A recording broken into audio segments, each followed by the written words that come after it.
The unexpected guest Marcus Rivera wiped the grease from his calloused hands, staring out at the endless void through the reinforced viewport of Omega-7.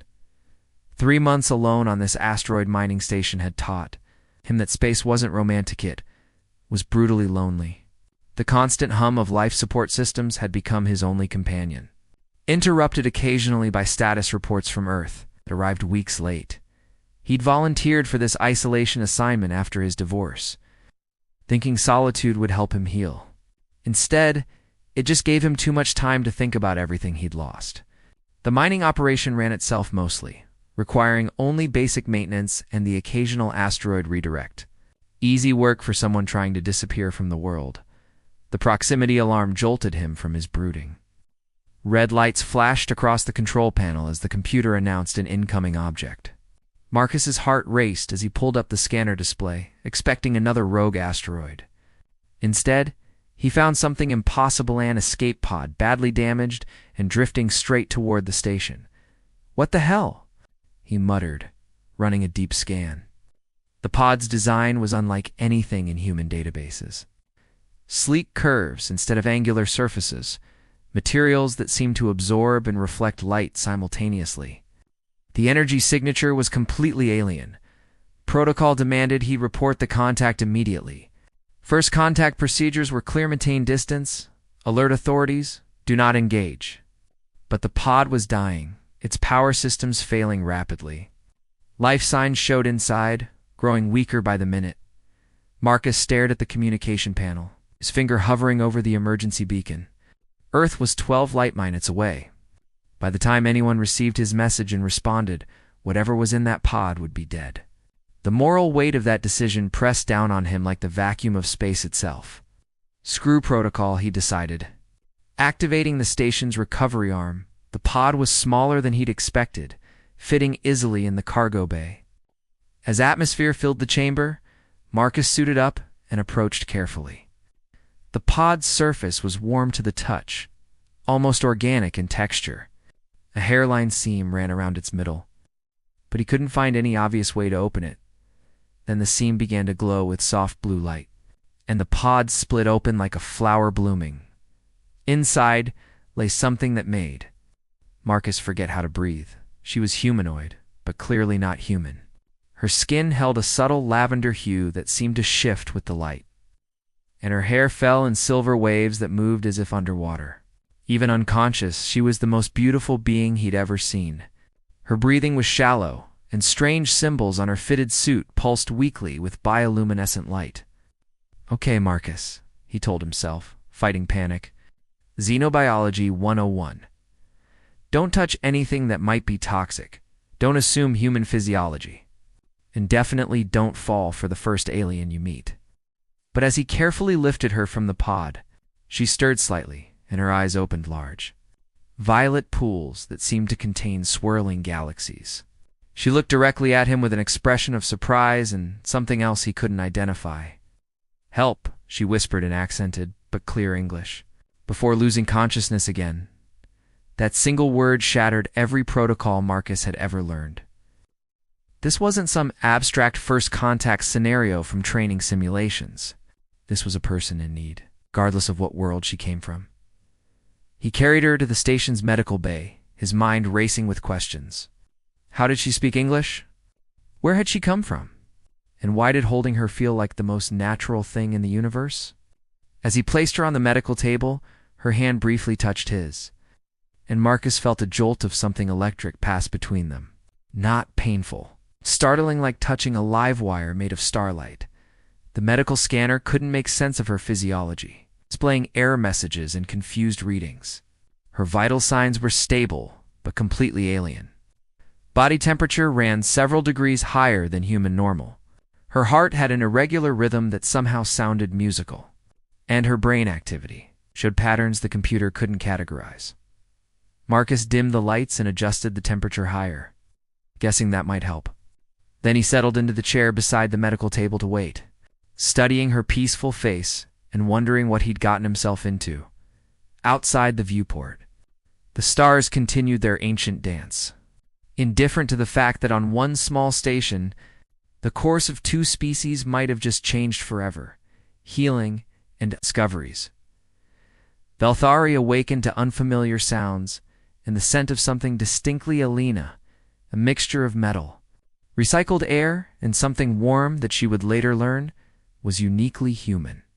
Her body ached from the crash, but she was alive, which seemed impossible given the damage to her escape pod.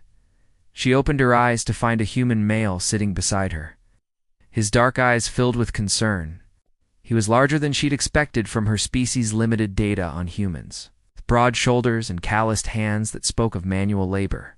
His face held an openness that surprised her. Most species were wary of first contact. "Easy," he said softly as she tried to sit up. "You took quite a beating in that crash." "I'm Marcus, by the way." "Marcus Rivera. I'm Zara Velthari of the Centauri Research Collective," she replied, pleased that her English translation implant was functioning. "You saved me?" Marcus shrugged, but she could sense his satisfaction beneath the modest gesture. Her empathic abilities were returning as she healed, allowing her to feel the emotional resonance of living beings nearby. This human's feelings were surprisingly complex: concern, curiosity, and underneath it all, a deep loneliness that called to something in her own heart. "What were you doing out here?" Marcus asked, checking the medical displays. "This is pretty far from any known shipping lanes." Zara hesitated. Her mission had been classified. But given that this human had saved her life and was now harboring an alien on what appeared to be a human facility, honesty seemed appropriate. "I am part of a long-term study on human behavior and psychology," she explained. "My species is considering formal contact with yours. But we needed to understand human emotional patterns first. I was returning from a covert observation mission when my ship was damaged by cosmic debris." Marcus raised an eyebrow. "So you've been watching us?" From a distance, and with great respect, Zara assured him quickly. "Your species fascinates us. The range and intensity of human emotions far exceed anything we've encountered. You feel things so deeply, so passionately. It's ... double quotes, she searched for the right word. Beautiful." Something shifted in Marcus's expression, and Zara felt a warm flutter of pleasure from him. Through her empathic sense, she could tell he was attracted to her, though he was fighting against it. The feeling was mutual. There was something compelling about this human that went beyond mere gratitude for her rescue. Over the next few days, as Zara recovered her strength, she and Marcus fell into an easy routine. He would work on station maintenance, while she studied his equipment and methods. Fascinated by human engineering solutions, humans, she discovered, had a tendency toward creative problem-solving that her more logical species lacked. "You approach problems differently than we do," she observed, watching him jury-rig a sensor array with spare parts. "We calculate optimal solutions. You ... improvise." "Sometimes the best solution isn't the most logical one," Marcus replied, his hands deft despite their size. "Sometimes you just have to feel your way through it." As they shared a meal of Marcus's improvised cooking, surprisingly palatable for alien taste buds, Zara noticed strange energy readings on the station's displays. "These fluctuations," she said, pointing to the screen. "They're not random. There's a pattern." Marcus frowned at the data. "I've never seen anything like that." The station's been running smoothly for months. Zara felt a flutter of concern in her chest, not from Marcus, but from within herself. She'd been hoping to avoid this conversation, but the energy readings confirmed her fears. "Marcus," she said carefully, "there's something I need to tell you about my species. We experience biological cycles that can affect our surroundings. I believe my presence may be causing these energy fluctuations." "Oh. What kind of biological cycles?" Marcus asked, though his tone suggested he might already suspect. "Every few years, we enter a period of heightened empathic sensitivity. It's part of our reproductive cycle, but it affects more than just mating behavior. Our emotional resonance becomes amplified, and we form deeper connections with compatible beings." She met his eyes. "I believe this cycle has been triggered by my proximity to you." Marcus was quiet for a long moment, processing this information. Through her empathic sense, Zara felt his surprise, concern, and underneath it all, a growing excitement that he was trying to suppress. "So what does that mean for us?" he asked finally. "I don't know," Zara admitted. "This has never happened with an alien species before. But the energy readings suggest our emotional connection is creating some kind of resonance effect. It could be dangerous." As if summoned by her words, alarms began blaring throughout the station. The lights flickered. Several systems showed critical errors on the display screens. Marcus jumped up, his expression grim. "It looks like we're about to find out just how dangerous." The connection deepens. The cosmic storm hit Omega 7 like an angry god's fist, sending electromagnetic pulses cascading through the station's systems. Marcus raced through the corridors, with Zara close behind. Emergency lighting casting their shadows in stark red angles against the walls. "Primary powers down," Marcus shouted over the wailing alarms, his fingers flying across the emergency console. "We're running on backup batteries, but they won't last long in this storm." Zara placed her hand on a nearby wall panel, and her eyes closed in concentration. "The storm is interacting with the energy field we've been generating," she said. "Our emotional resonance is acting like a beacon, drawing the electromagnetic disturbance toward us." "Can you turn it off?" Marcus asked, switching to manual controls as automated systems failed around them. "It's not something I can control consciously," Zara replied, frustration coloring her voice. "The stronger my feelings become, the more intense the field grows." Marcus paused in his work to look at her, and Zara felt a surge of warmth through their empathic connection. Even in crisis, he was thinking about her well-being, rather than his own safety. "Then we work with it instead of against it," he decided. "If our connection is causing this, maybe it can help us fix it too." They spent the next hour moving through the station together, Zara using her empathic abilities to locate system failures, while Marcus performed the repairs. Working in harmony, they managed to restore partial power and stabilize life support. But as they worked, something else was happening between them. Each shared glance, each accidental touch as they reached for the same tool, sent ripples through the energy field surrounding them. Zara could feel Marcus's emotions as clearly as her own, his determination, his growing affection for her, and his fear of losing her to the storm. "There," Marcus said, sealing the last damaged conduit. "That should hold until the storm passes." They found themselves standing close together in the dim emergency lighting, both breathing hard from their efforts. Zara could feel Marcus's heartbeat through their connection, and she realized hers had synchronized with his rhythm. "Marcus," she whispered, her voice barely audible over the storm's fury outside. "What's happening to us?" Instead of answering with words, Marcus reached up to touch her face gently. His calloused fingers traced the subtle lavender patterns in her skin, and Zara felt his wonder at her alien beauty mixing with something deeper and more primal. "I've never felt anything like this," he admitted. "It's like you're inside my thoughts, sharing everything I feel." "Among my people, this kind of connection only forms between life mates," Zara said, her voice trembling. "But I've never heard of it happening across species barriers." "Maybe some connections are stronger than biology," Marcus suggested. His thumb brushing across her cheek, the station shuddered around them as another electromagnetic pulse hit. But neither moved away. Instead, Zara stepped closer, drawn by an attraction that transcended mere physical desire. Through their empathic bond, she could feel Marcus's complete acceptance of her alien nature, his fascination with her differences, and his growing love for the person she was beneath the surface. "This is dangerous," Zara whispered, even as she leaned into his touch. "My people don't know what happens when we bond with aliens. There could be consequences neither of us can predict." "Some risks are worth taking," Marcus replied, his other hand coming up to cup her face. When their lips met, the energy field around them exploded outward in a cascade of light. Every screen in the station flickered. Power surged through previously dead systems, and for a moment, the storm outside seemed to pause, as if the universe itself was holding its breath. The kiss was electric in more ways than one. Zara felt Marcus's emotions flooding through her while her own feelings poured into him.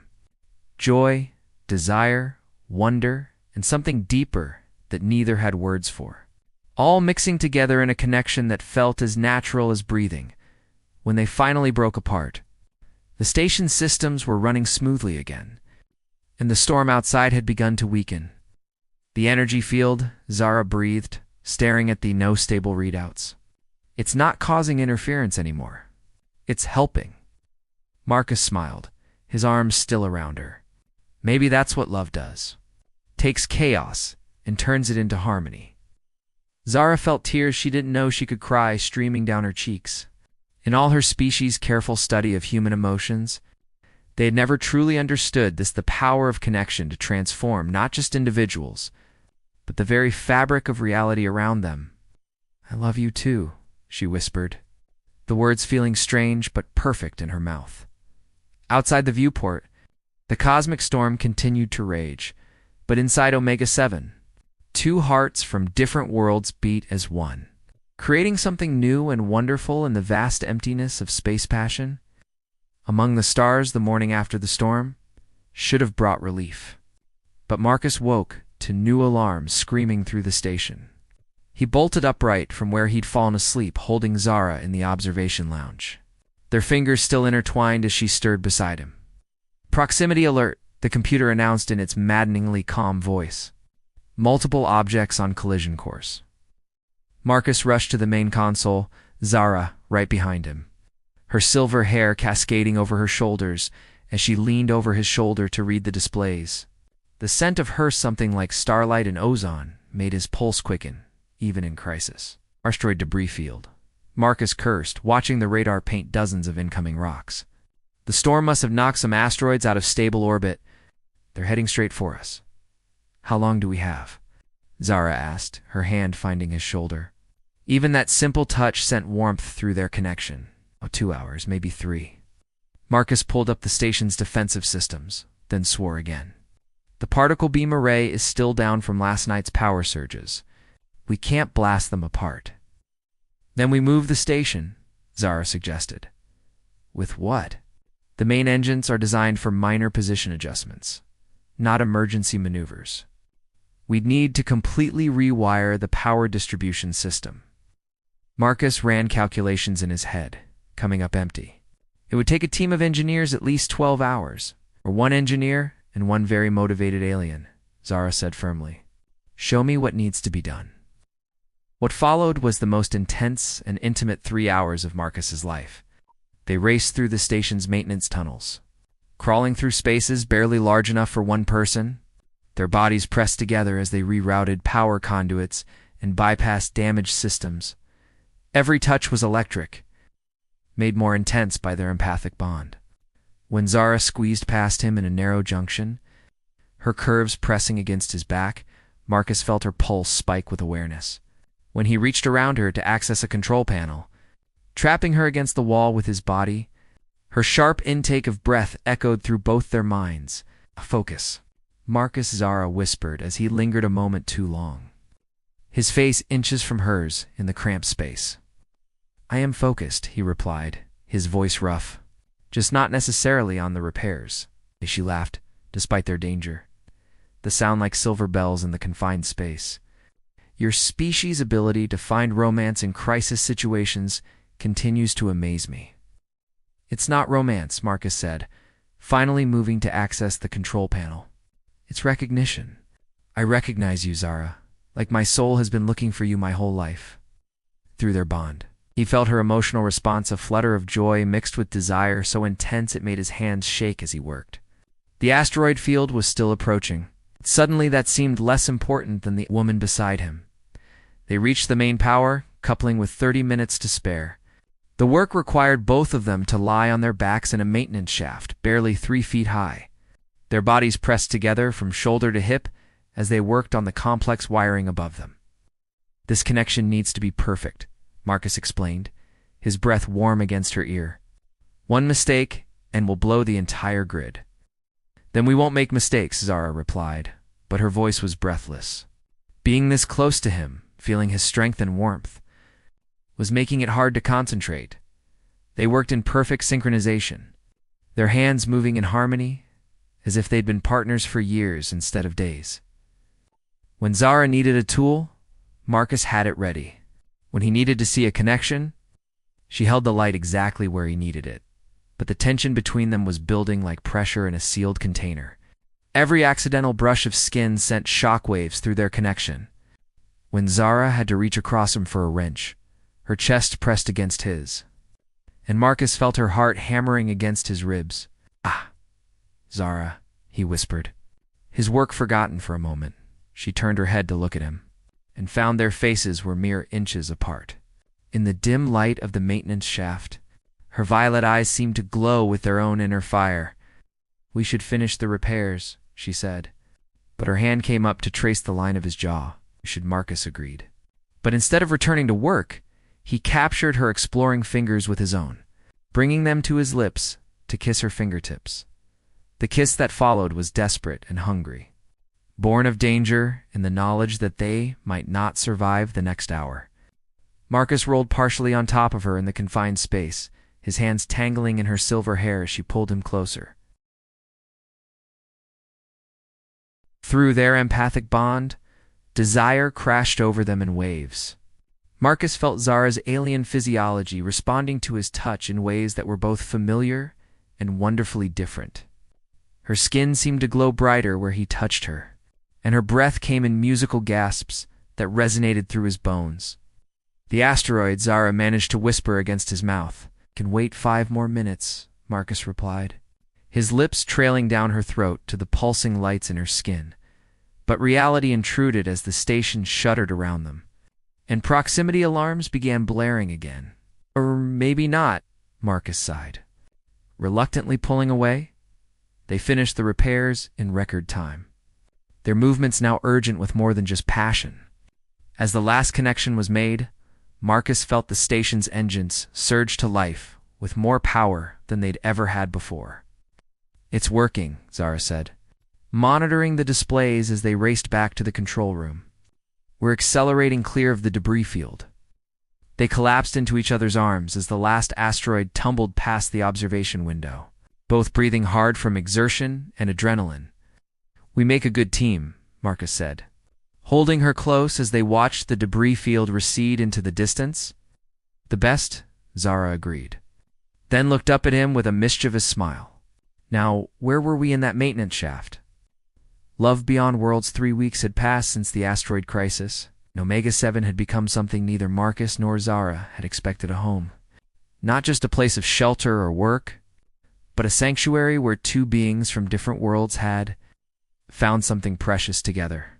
Marcus woke each morning to the sight of Zara, practicing her species' meditation rituals in the observation lounge, her skin glowing softly as she communed with the cosmic energies around them. The patterns of light that danced across her body had become as familiar to him as his own heartbeat, and just as essential. Their days fell into a rhythm of shared work and discovery. Zara helped Marcus optimize the station's systems with insights from her advanced scientific knowledge, while Marcus taught her the art of human improvisation and the value of intuitive problem-solving. Together, they had transformed the lonely outpost into something remarkable. But underlying their happiness was a growing awareness that their time together might be limited. "Research ship will come looking for me eventually," Zara said one evening as they shared dinner in the observation lounge, the stars wheeling slowly beyond the viewport. "When I don't report in, they'll track my last known position." Marcus had been dreading this conversation, but he knew it was inevitable. "How long do we have?" "Perhaps another week. Maybe 2. Zara reached across the table to take his hand. "I've been thinking about what happens then, and I want you to come with me." Marcus blinked in surprise. In all his imagined scenarios, he'd never considered that option. "To your homeworld?" "Yes." Zara's eyes were bright with possibility. "Marcus, what we've discovered here, this connection between our species, it could change everything. My people need to understand that emotions aren't just biological functions. They're the key to forming bonds that transcend species barriers. Your government would be okay with you bringing home an alien boyfriend?" Zara laughed, the sound filling the observation lounge with warmth. "You wouldn't just be my alien boyfriend. You'd be proof that our species are compatible, that cooperation and even love are possible between us. You could be an ambassador, a bridge between our worlds. Marcus was quiet for a long moment, considering the enormity of what she was suggesting. Leave Earth? Leave humanity? To become some kind of interstellar diplomat? It should have terrified him. Instead, he found himself imagining a life among the stars with Zara at his side. "What about my life here?" he asked. "My work? My family?" "What family?" Zara asked gently. And through their bond, she felt the loneliness that had driven him to this isolated assignment in the first place. "Marcus, you came here to escape pain, not to build something. But what we have this is worth building a life around." Before Marcus could respond, alarms began sounding throughout the station. But these weren't emergency alerts. They were the long-range sensor warnings indicating incoming ships. "That's them," Zara said, her expression suddenly uncertain. "My people." They rushed to the control room where the displays showed 3 sleek vessels approaching at high speed. Their design was clearly of the same technology as Zara's escape paterganic curves that seemed to flow rather than cut through space. Unknown vessels. "This is Omega-7 mining station," Marcus transmitted on standard frequencies. "Please identify yourselves and state your intentions." The response came in Zara's native language, a musical series of tones that the universal translator rendered as formal and somewhat threatening. "Research vessel. Velthi's 2 missing scientists Zara Velthari," the translation read. "Respond immediately, or we will assume hostile capture." Zara moved to the communication station, her expression troubled. "This is Zara Velthari. I am safe and unharmed. The human has been providing assistance." A longer exchange followed in her native tongue, too rapid for the translator to keep up with. Marcus could feel Zara's growing distress through their bond, and his protective instincts kicked in. "What are they saying?" he asked. "They're concerned about contamination," Zara replied, her voice tight with worry. "Not biological contamination. They think our bond might have compromised my ability to conduct objective research." "And have they decided to take you home for deprogramming? Something like that?" Zara turned to face him, her violet eyes filled with determination. "Marcus, they're not evil, just cautious. But they don't understand what we've found here. If I go with them now, they might decide that human contact is too dangerous to pursue.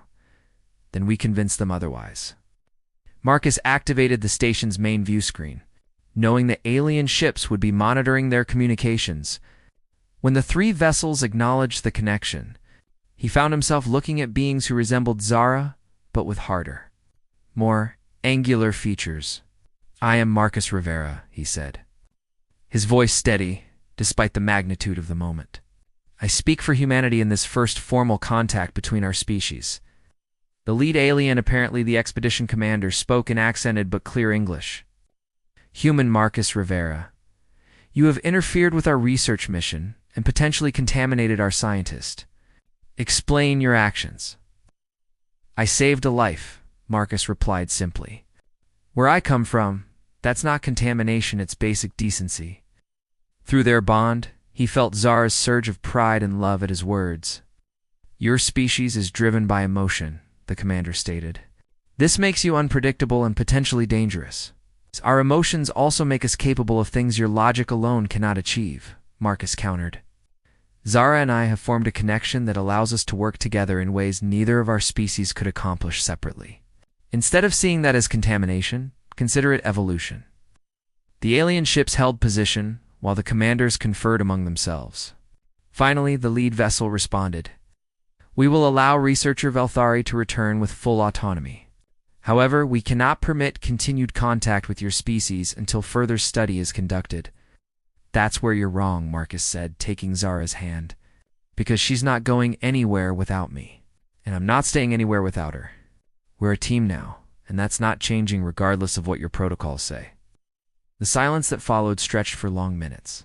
Then Zara stepped forward, her spine straight, and her voice carrying new authority. "Commander Thexfer," she said, "I formally request asylum aboard the human station. I invoke my rights as a senior researcher to continue my studies independently." Marcus felt the alien commander's surprise through Zara's empathic abilities. "You would abandon your people for this?" "Human?" the commander asked. I would expand my people's understanding by building bridges instead of walls, Zara replied. And if you try to take me by force, you'll discover just how far human emotions can drive someone to protect what they love. Marcus squeezed her hand, sending waves of support and determination through their bond. After another long pause, the commander's expression shifted to something that might have been respect. Very well, researcher Veltheri. You may continue your ... studies, but know that this decision will have consequences for both our species. The best decisions usually do, Marcus said, as the alien ships departed, leaving Marcus and Zara alone on their station once more. They stood together at the viewport watching the stars. So, Marcus said, his arm around her waist, think we just started an interstellar incident? Probably, Zara replied, leaning into his warmth. But we also might have just taken the first step towards something wonderful. No regrets? Zara turned in his arms, her skin glowing with happiness. How could I regret finding the other half of my soul? Their kiss was soft and full of promise, a seal on a bond that would someday bridge the gap between worlds. And in the vast emptiness of space, their love burned bright as any star, proving that some connections transcend the boundaries of species, worlds, and the cold mathematics of the universe. Outside their window, the cosmos stretched endlessly in all directions, full of infinite possibilities for two hearts that had found their home in each other.